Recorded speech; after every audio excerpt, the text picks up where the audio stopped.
if I can make it from the hotel to the airport, from the hotel, then I could do anything. So we went out there, and sure enough, someone had built a cross. Wow. And they burned a cross in our yard. And Zina and I, we've talked about that as well, and it's just like you don't know the impact that you have on someone. And here I was having an impact on two African-American women in Compton. And I had what a moment, Mary. And I remember being so embarrassed, and here I am, supposedly, you just had one of the biggest play court matches ever, but I was like terrified that somebody may know my secret. And she said, so you realize that if you would have taken one more Sudafed, you'd have been dead?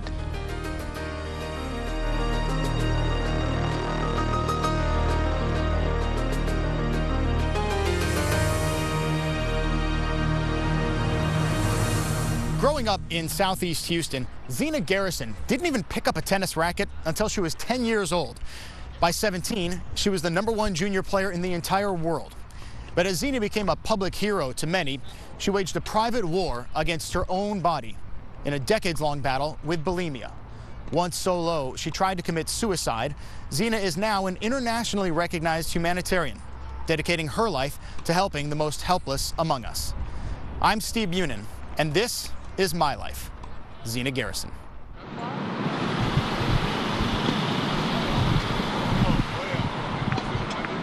As you're walking up, what kind of memories come flooding back to you? Well, more than anything, I remember being on the first court and sitting down right on the inside of the pro shop, but out on the outside. And John Wilkerson was sitting. He was actually playing on the court one, and John came up and asked me what was I doing. Was I just using God's air? And I was pretty cocky teenager, and I said yes.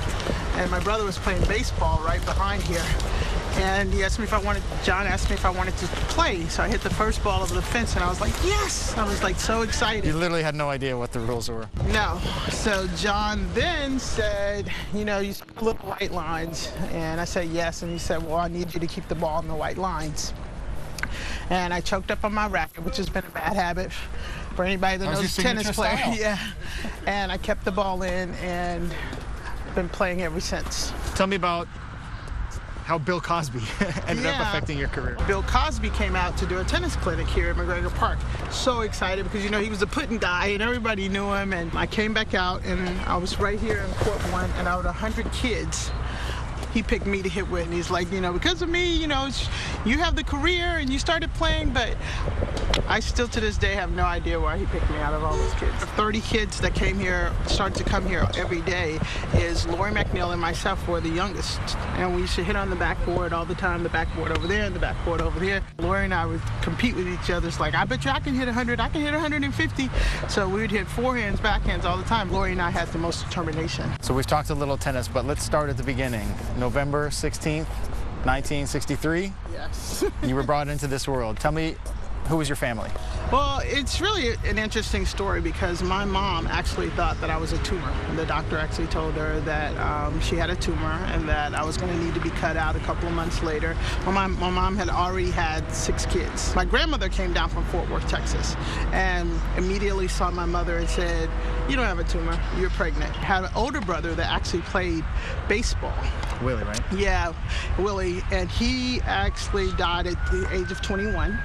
I was either 6 months or a year old when he died, and then my dad died right after that. So that family unit, and I know your grandma was very important to you too. Yeah. Tell me about her.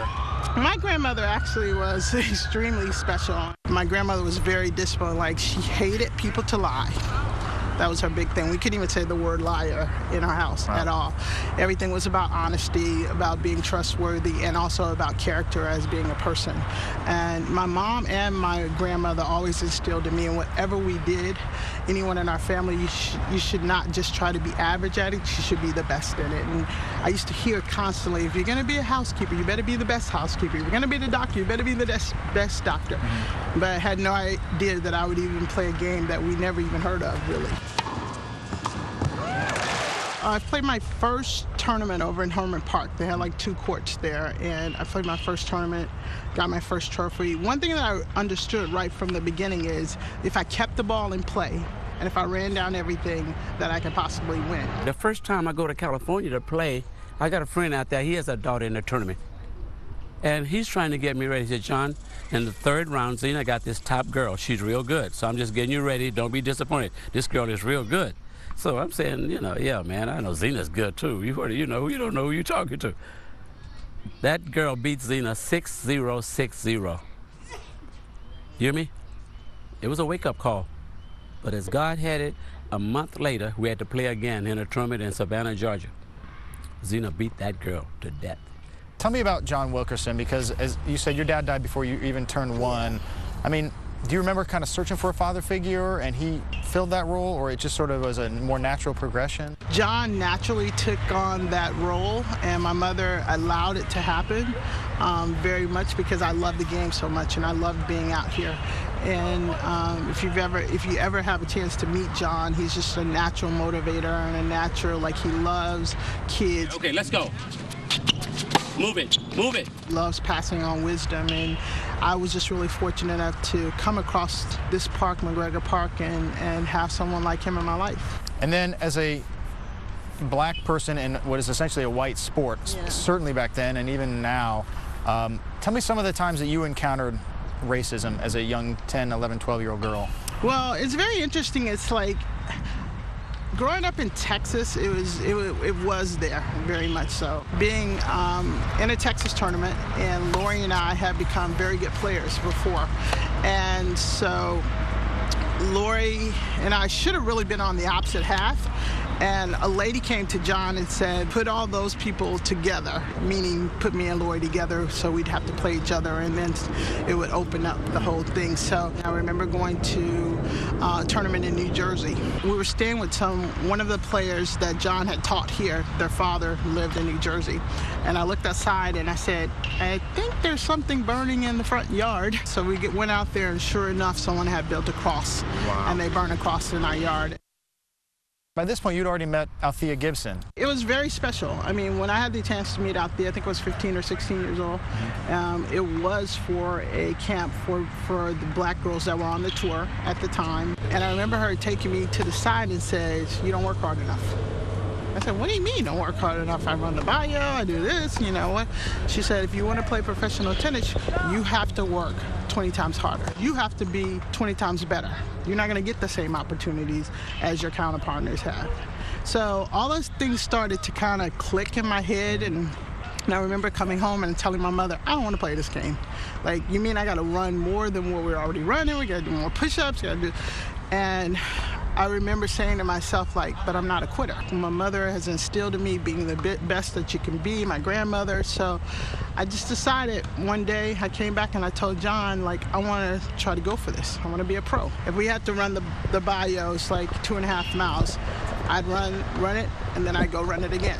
You know, we had to hit 100 balls on the backstop. I would try to do 250. I would just always try to do more. And before I know it, getting ready to go to high school. I mean, I was in high school, at my prom, graduation's coming up.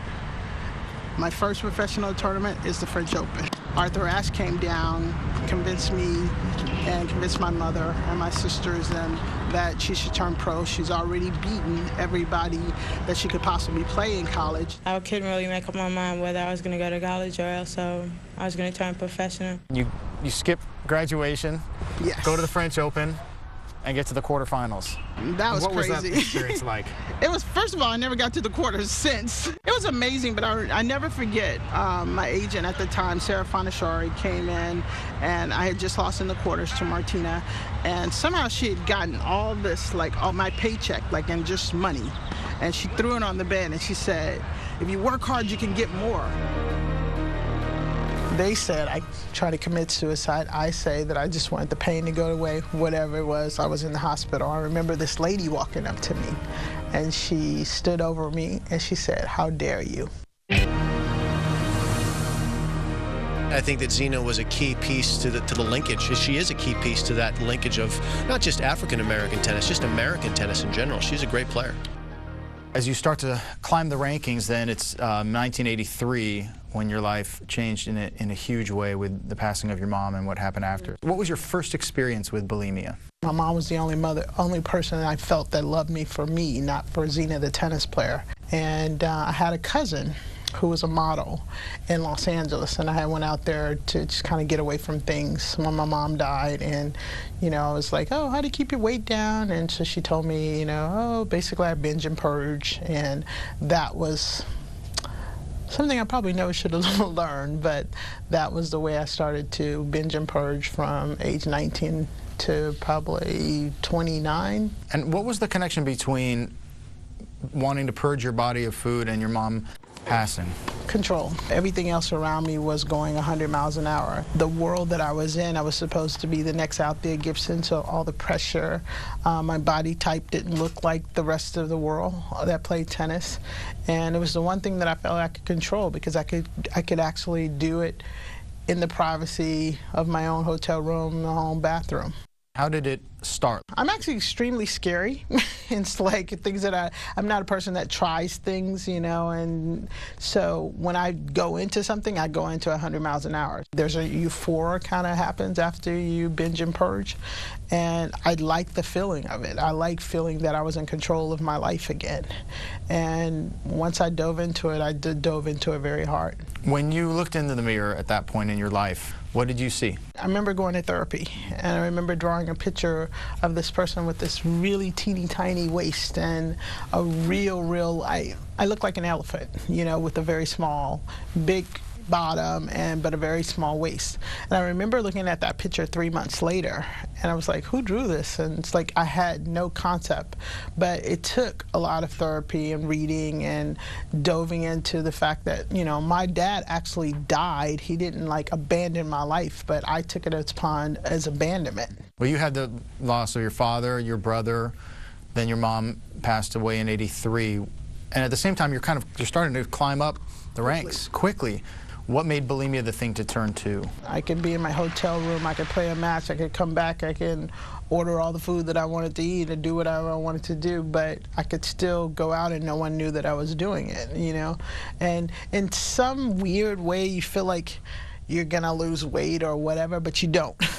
You know, and not until it started being a problem where the dentist could tell that I was doing it, or my nails were not strong, my hair started falling out, started showing up on my skin, that I really knew that there was a problem. Yeah, this is age like 21, 22, you're having these physical issues you talked about. What were the emotional impacts of being bulimic? What's it like emotionally for you? I'm a very truthful person, and as I talked earlier, very honest. As I talked, my grandmother, my mother instilled that, and we were not allowed in our house to like be liars. We always had to tell the truth. So here I am talking to the world and saying one thing, but I'm doing something totally different. It was eating me up inside because I wasn't brought up that way. I wasn't taught that way. For me, it's like it just started taking a little bit of my self-confidence within myself, my pride, just chipping away at it each and every day. In 1985, you wrote that it started to also become a little more anorexic, where you'd really gotten down to just lettuce and broccoli. Probably a little bit of my OCD. Like I realized that, you know, it was easier to come up, you know, because you learn little triggers that, you know, what's easier to come up, you know, if you finish eating it. And also, I remember playing Chris Evert, and I was supposed to have no shot because I wasn't known for a poor player.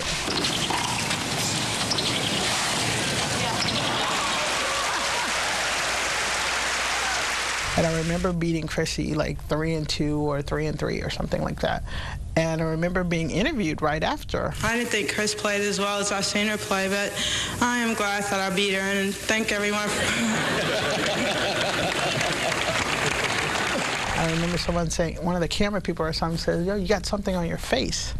And it was a splotch from that a lot of anorexic or bulimic people start to get, because it starts messing with your skin and your nails. And I remember being so embarrassed, and here I am, supposedly you just had the biggest, one of your biggest clay court matches ever, but I was like terrified that somebody may know my secret. So what was the low point for you? My low point probably was losing to a girl that was 300 in the world. That's my low point. Believe it or not, because I had no energy. From the bulimia? Yep. And I just could not, no matter what. I was always known for to be, you know, fast, strong, being able to sustain, and I just couldn't even understand how or why I was even on that court. I was just so weak. And I remember coming off the court and John and them were talking to me, and it was like, you know. Nobody had any idea you were bulimic? Not until I went into, it's very interesting, I walked into the room and I heard there was something about bulimic and anorexic, and how over 30,000 women died. Like on the TV, something was on. Yeah, and I remember going, wow, that's me. And I remember knocking on the door, and I remember saying, John, I think I have a problem. Some other girls on the tour had problems, and so they said immediately I needed to get help. And you talked about that first therapy session where you had to draw yourself and you drew something that looked kind of like an elephant. If you were going to draw yourself today, what would it look like? Well, I'm definitely a lot heavier, but I'm in a much better place. And it's kind of funny because once you get that stereotypical thing where people look at you and know that you've had an eating disorder, the minute you gain weight, they think that there's something wrong, you know, when it's really totally the opposite. I'm probably in one of the best places I've been in my life in a very long time. Yes, it is something that I live with day to day. I can never get away from it. I like to tell people all the time about being, you know, anorexic, bulimia, or whatever. You can't get away from food. You know, or the way food makes you feel, the emotion behind it.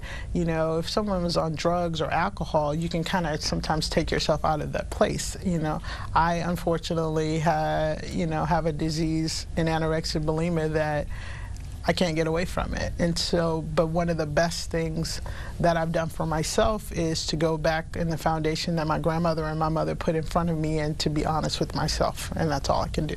Can't live for other people. I was this young African American put in an all-white sport, or chosen all-white sport, and people wanted to mold me the way they wanted to mold me, but my insides weren't comfortable with that. We had different paths, but we both ended up being top 10, top 5 tennis players in the world, the best in the world, top doubles players, representing the United States, and that was our dream. Meeting the Queen of England and, you know, just traveling all over the world, meeting presidents, meeting Nelson Mandela. Some of those are the, you know, great things that are my memories that I have. Talk now about bulimia. Like you said, you do everything 100%, so when you did it, you were doing it every day, and when you quit, you were done? No, I just know that I never want to go back to that dark spot that I went to. I remember John Lucas, actually, you know, I couldn't stand him at the time, but I remember going to John and saying, I don't know what's going on, but my life is out of control, you know, I'm bulimic, and it's just spiraling, and I remember John taking me to a clinic. I remember the biggest thing for me is sitting next to, on one side, someone from Wall Street who had lost millions and millions and millions of dollars, and then sitting next to someone that, you know, was very poor and had been on crack for, and I remember sitting there thinking, there's no difference in any of us. All of us are not being real with ourselves of what's going on. And I remember calling John and asked him to come get me, and he told me I needed to stay there a little bit longer. I remember after that thanking him for saving my life. And if there's a young person, but I guess specifically a young girl who's watching this and isn't ready to come to terms with her bulimia, what would you say? The biggest thing that I would say is, first and foremost, you have to love yourself. You have to get to terms where you can look in the mirror and you truly love each and every part of the person that you see, because you can pay a lot of money, you can do a lot of different things, but you can't change the inside of yourself. Why didn't you like yourself? I mean, I know you had a lot of, you had death around you and a lot of loss, but you know, why didn't you like yourself inside? From therapy, I learned abandonment issues. My dad died. He didn't leave me, but in my opinion, my sisters and brothers had a chance to grow up with my father. I did not. The other thing is just not being able, in the world that I grew up in, it's like, you know, I would get a skirt that's like very small. You know, I would go out and everybody's like, oh, you know, the skirt doesn't fit her. I was this young African American put in an all-white sport, or chosen all-white sport, and people wanted to mold me the way they wanted to mold me, but my insides weren't comfortable with that.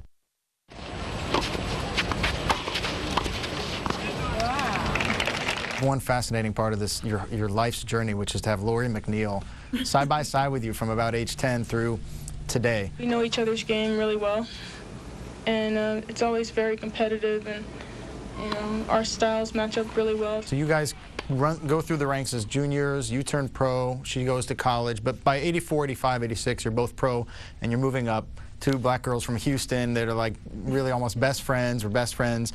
You win a doubles tournament together in 86, and then in 1987 you guys made history in Tampa. You were the first all African American women's final, and she won, and you were the higher ranked player. In fact, she won 7 of your 12 matches, even though you're almost always, if not always, the higher ranked player. That's it. Zina Garrison running out to congratulate her best friend. Look at that. What a moment, Mary. Why do you think you struggled against Lori McNeil? Lori knew my game inside and out. Lori also knew that how to kind of get in my skin just a little bit. I mean, she knew, you know, we grew up together, so she knew my ins and outs. You know, sometimes she would be standing there waiting for me to hit the ball, like she already knew the moves that were going to make. And it was tough, and it was very tough to play like your friend growing up, or, you know, Lori like a sister. You know, so when Venus and Serena first started playing, I was like, how are they doing that? Because I remember the matches Lori and I would play, and I just can imagine, you know, playing it's torturous. Your blood. And now we'll get to the, I guess, the fun part where your career really hits its apex, which is like 88, 89, 90. Starting, I would say, you'd reach semifinals at majors, but the 1988 Olympics. Let's get a report from Bud Collins. Off the public parks, the playground in Houston, McGregor Park, going all the way to the Olympics. You win a bronze medal in singles and a gold medal in doubles with Pam Shriver.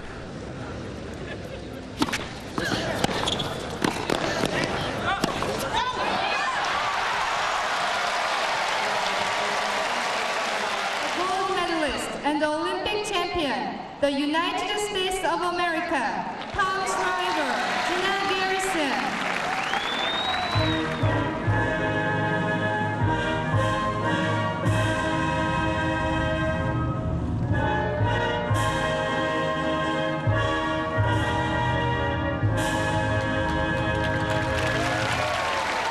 What's your most memorable moment from Seoul, 1988?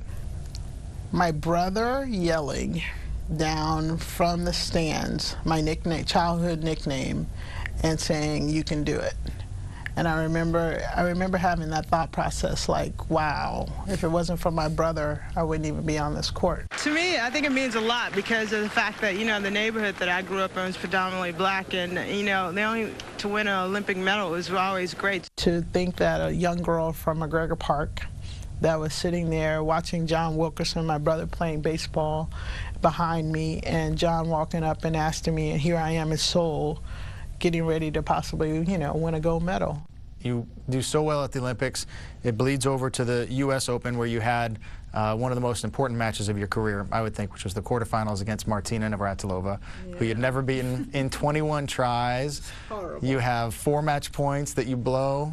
There was a lot of things I was overcoming for that. I mean, to have lost to someone that many times was just devastating. And I remember, I mean, I would come through the airport here in Houston, and the baggage claim people would say, "Don't worry, Zina, you're going to get Martina next time. Keep trying." Well, I've gotten closer and closer to beating her each time that I've played her lately, so you know, I'm getting a lot more confident and feeling that, you know, I should be able to beat her. I hired her her trainer. And I remember I used to do 220s and I'd do 100s, and he would say, Martina's time is this, and you know, you're behind or whatever. And I'd just be out there running. Martina would run, you know, she'd get up at 7 in the morning. She's running 3 miles. And I remember in that particular match, I kept hearing Joe's voice saying, you know, Martina does this. You can do it. You can be better. Martina does this. And just that particular match, the pressure that I was under, like, I just was not going to give it up. I remember how aggressively she returned serve. Like, I love the way she would get ready to return serve, like she was coming to attack you, and just, she was a ferocious competitor. Zina had a long, illustrious career where she was in the top 4 or 5 for over a decade. That's a phenomenal achievement. I was out there watching her stroke and watched the frustration of her knocking the ball over the net, and she wanted to do it 100 times, then 200 times, and then she falls one short and start all over again. See, that's the dedication that made her who she ended up being. Dedication to excellence. Garrison's a Houston native, but she seemed to be drained in the second set. Everett finished her off 6-2 and will face Navratilova in the finals tomorrow afternoon. You had a reputation, and you know, you wrote it, you put it in your words. Billie Jean talked about it. Steffi talked about it, that you were sort of a choker. When the big moments came, you'd blow a match point, or even in the Olympics, you had 4 or 5 match points in doubles. And I always hated that word, choker.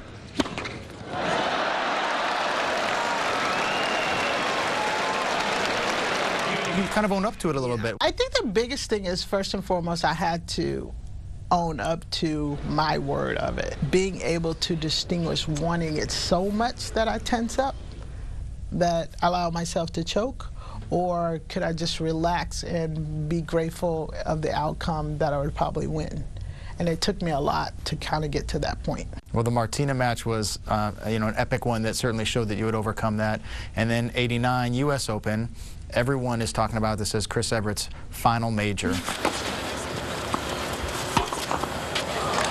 You know, I'm ready to play. And she draws you, and here's another player you would struggle with. I think you were 1-10 against her all time, and you called this the hardest match of my life. Everybody looks for an opportunity to kind of be in a zone, and the tennis ball looks as big as a basketball. So you probably had, you know, 12, 15,000 people clapping for her, and maybe 500 for me, and I only heard the people that were clapping for me. And I remember getting, you know, the picture that everybody sees, me crying, and, you know, Chrissy kind of consoling me. I had a Chris Evert racket. So I knew what that moment meant to me, and I knew what it meant to the world. You know, I did not understand that when I went out and played the next couple of tournaments, that I wasn't going to get anybody clapping for me because people loved her just that much. But it was one of those moments that I know that will always be in history. And then 1990 Wimbledon, it all comes together for you. You'd proven you could beat Martina, you'd beaten Chrissy at this moment where everyone expected and maybe wanted her to advance. And you had a tough draw. You had Monica Seles in the quarters, Steffi in the semis. During the telecast of your match, Chris Evert suggested that Steffi Graf lost the match more than you wanted. How does that sit with you? I don't really think so. I mean, I think that particular day, it was my match. I mean, I was very aggressive. I was hitting my shots, and Steffi felt the pressure before I felt it. What was it about 1990 Wimbledon that made it so magical for you? There was this forehand that set in the middle of the court, very easy. Court could be wide open, and I would miss it consistently. And I went through probably about 3 or 4 tournaments where I kept missing this shot. And so finally, I decided to see a sports therapist to talk about this one shot. Well, the match point, I'm down against Monica Seles, and what shot do I get? Get the forehand. And I remember just saying, I'm not looking back. And I just killed it. Crushed it. And I just kept going from that point on. You take on Steffi, you knock her off in the semifinals. Althea Gibson was the last black woman to be in the finals of a major. And why did she walk in that locker room? She walks in the locker room, and it almost kind of, I jinxed you, but it screwed me up big time. So, because when she walked in, she started talking about the champagne, where she had her champagne after she won Wimbledon. This is the locker room she sat in. This is where she got ready. And before then, I was kind of like in a fog. You know, I knew what was happening. I was kind of just doing my thing and going. And then when she walked in, I realized, like, wow, like, I'm doing something really special here. And I could not shake the nerves. Like, it's like my stomach was feeling like there was bats in there just going 100 miles. Even though I lost 4-1, it's just, I was nervous that entire match. I mean, and I had played so well up until then, and it's just like I could not shake the nerves. I saw that trophy, and that trophy's so magnificent. I mean, you want it even more. I mean, to be that close to it and have an opportunity, I now can understand why people strive and do things even harder than you can expect them to when you see things like that. So what did it mean to you, either in that moment or maybe looking back, I mean, this is people that now know Venus and Serena, they don't understand what it was like for you to be in a major final. I remember watching it as a fan, but when did it sink into you that this was it when Althea started talking to you, or was it later in life where you realized, wow, I mean, it's been 50 years? You know when it really sunk in, what I did at that particular moment is I was watching an interview on Venus getting to her first Wimbledon. And she talked about how the vision of her feeling like she could actually do it because she saw me in the finals of that 1990 Wimbledon. You don't know the impact that you have on someone. Here I was having an impact on 2 African-American women in Compton, and I had no clue. Captain Billie Jean King, assistant coach Zina Garrison, cheering them on. Take me back to December 1988. Do we really have to? If it's all right, I'd really like, because it's part of your life story, you know? So in December 1988, you did fall in love with Willard Jackson. Yeah. What was he like? Willard was totally the opposite of me, and that was the attraction. I mean, Willard liked the limelight, and he wanted to be out there. He brought out a part of me that, you know, was pretty much was dead for a while, you know?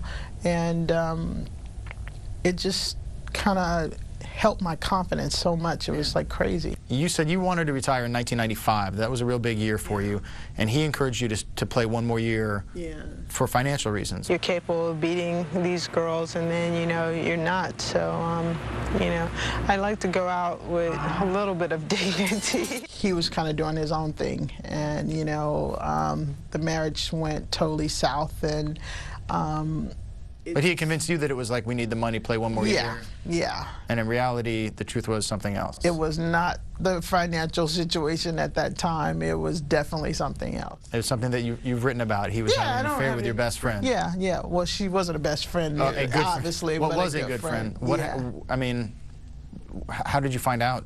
I actually found out by looking at a phone bill. And then I saw this number, and the number kept coming up and up and up and up and up. And I was like, whoa. And then I started putting together, I'm like in Japan, and it's like you talk to me for a couple of minutes and you talk to this person for 2 hours, you know. And I started to put together then, and, you know, once again, being a person that was going through all these things, your abandonment issue comes up again, and here we go again. And it just sent me into a total, like, spin. I remember feeling like I just want the pain to go away. Like I just want to go to sleep.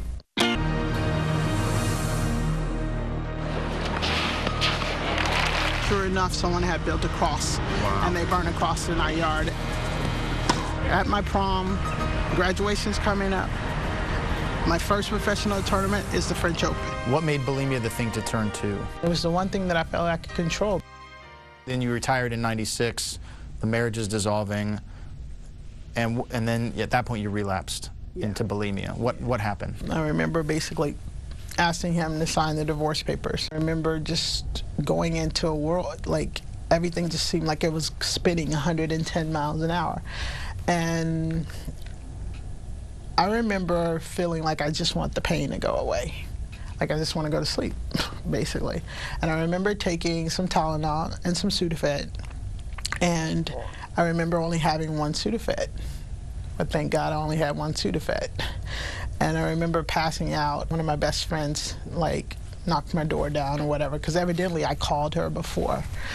And she said I was talking funny.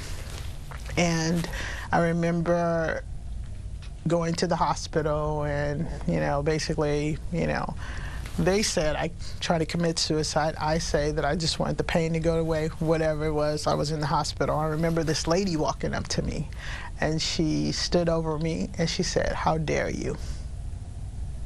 I said, "Excuse me?" She said, "How dare you?"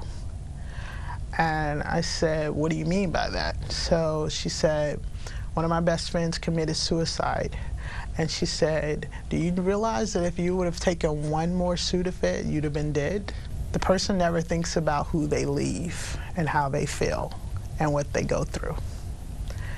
And I started to cry and cry and cry, and I just told her I just basically wanted the pain to go away, you know. And I remember my brother coming in and saying, he said, "So you think you're the only one with pressure?" And I said, "What do you mean? You know, yeah, I got this, this, and this, and everybody thinks I'm this, and I'm going through all these things." And he says, "You're selfish." And I thought back on the ladies' fling, and I thought back, I was selfish at that time to think that, because just because I'm having an argument with my ex-husband. So from that day on, I just said to myself, I never want to be in that place again. I never want to be that low. I never want to be that dark again. It's too much to live for. There's too many people to help. And I've always known when I was young that I'm put on this world to help others, and that's where I am now. Do you want to take a quick break? I'm not supposed to cry. But that lady was like, I'd never forget that. She changed your life? She stood in front, she like stood over me and just went off. Is she a doctor or a nurse? She was a nurse, yeah. Have you ever seen her since? No. Strangers walking around, she changed your life? I didn't see her again, even in that room. Wow. I mean, she never came back to the room. Arthur, he was also one that instilled in me not to just hold on to what I have, but I had to pass it on to the next. African-American woman in the sport of tennis, I'm sure that was a shocker. But Zina has so much grace and so much class, it was very easy for her to integrate into that tennis world. You know, they come every day to the courts and it's all white people, and I'm thinking this has got to be tough on them. It's got to be really rough on them, having to adapt all the time to us. You know, one of the things that you've done, you have turned to philanthropy and just poured your heart and money and time into working with homeless and kids and people who really need. What's been the most rewarding part? I'm doing something that my mother, my grandmother would be proud of. John is proud of. And as many barriers as you and Lori broke, and certainly Arthur and Althea, you were the Olympics coach, the Fed Cup coach, and then that didn't end well, and you sued the UTSA or USTA, for racial discrimination. Yeah. You eventually settled out of court, but race is still an issue. That wasn't that long ago. It was a huge issue. Yeah, I mean, how much did that hurt you? It hurt me, you must remember, I saw the USTA, or the tennis family, as my family. So just to basically consistently keep telling me that I'm not good enough was very devastating. To say some of the things that were said to me by people who I trusted with my life was very difficult for me. Like what were they saying? I really can't go totally into it, but it basically came back on to my weight, the way that I looked, or the presentation of the way that I perceived to look as a coach walking on the court. A very close person said to me, basically, you know, I'm not intelligent. You know, don't speak the way you want them to speak. You know, it's kind of, I just didn't think that some of the same barriers would be brought on me when I had given so much to the sport. How could you change it? If someone put you in charge, so you do what you want to do, let's do as much as we can to get racism out of at least tennis, what would you do? One of the biggest things that finally happens is when you see a Sloane Stevenson, they say an American tennis player. Well, for so many years, even with Venus and Serena, used to say a black American tennis player. So I think the barrier is starting to finally go down and to break. You did do so much in your career. I'm going to just read off some things. Just sit tight. The first black woman in a major final since Althea in 1958. The first African-American in tennis to win an Olympic medal, let alone a gold, let alone coach the Olympic national team, which you did. You were just the 12th woman with 500 wins on tour, all time. You won a title every year, singles or doubles, for 12 straight years. Wow, I didn't know that. And you won 37 titles and 3 majors. People think there's just singles, there's doubles and mixed doubles. You won 3 major titles. What are you most proud of about your career? I'm the most proud of, wow. I'm the most proud of that everywhere I went, I had the opportunity to do a clinic or a camp in tennis for someone, for low-income kids. I did it. And I know that I, once again, touched lives. And people ask me this part, too. It's funny you even said that, like, oh, you probably won't make the Hall of Fame. And I said, maybe I'll make it a little further down the road, maybe not have won as a Grand Slam tournament, but maybe the fact that I opened doors to a lot of people that weren't country club people into the game of tennis. If you could have one conversation with your father, what would you say? Oh, wow, that's a good one. And as ferocious as she was on the court is as nice as she was off the court. Zina was always really sweet, and you know, she's a competitor, but she also was a gentle woman, as I say. Well, we like to finish this show, My Life, on a little lighter segment called Last Stand, where I'm going to ask you some more fun-loving questions, sometimes word association. I'll say something, you say it back. Okay. And we'll end it with some smiles. You've traveled around the world, met the Pope, the Queen. Where's a place that you've never been that you'd like to go? Belize. What's your biggest pet peeve? My biggest pet peeve is a liar. Okay. Can't stand it. What's your favorite film? My favorite is 5 Heartbeats. What's your favorite type of music? Gospel. What was the first extravagant purchase you made?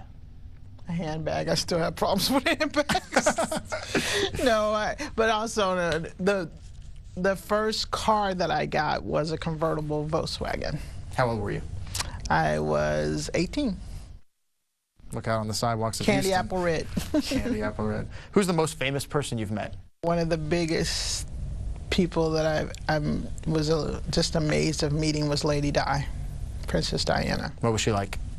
So down to earth. I met the Queen too and talked about handbags. I wasn't supposed to do that, but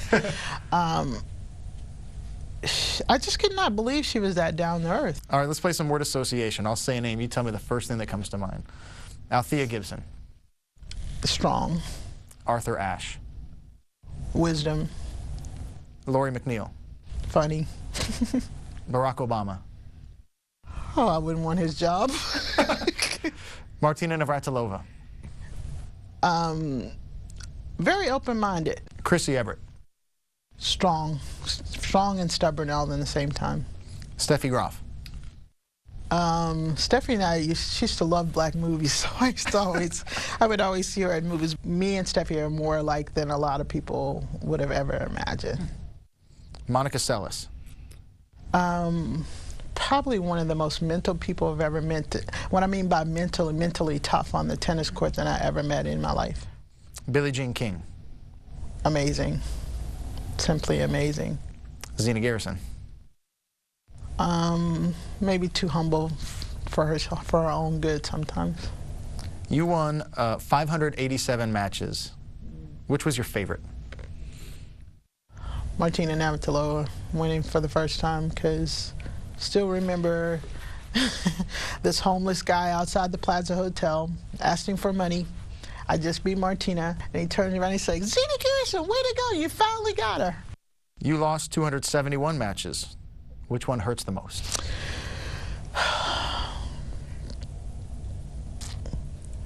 Probably losing to the girl 300 in the world. Yeah. Which also changed your life eventually. Yeah. If you could have one conversation with your father, what would you say? Oh, wow, that's a good one. I actually never thought about that. I probably would just...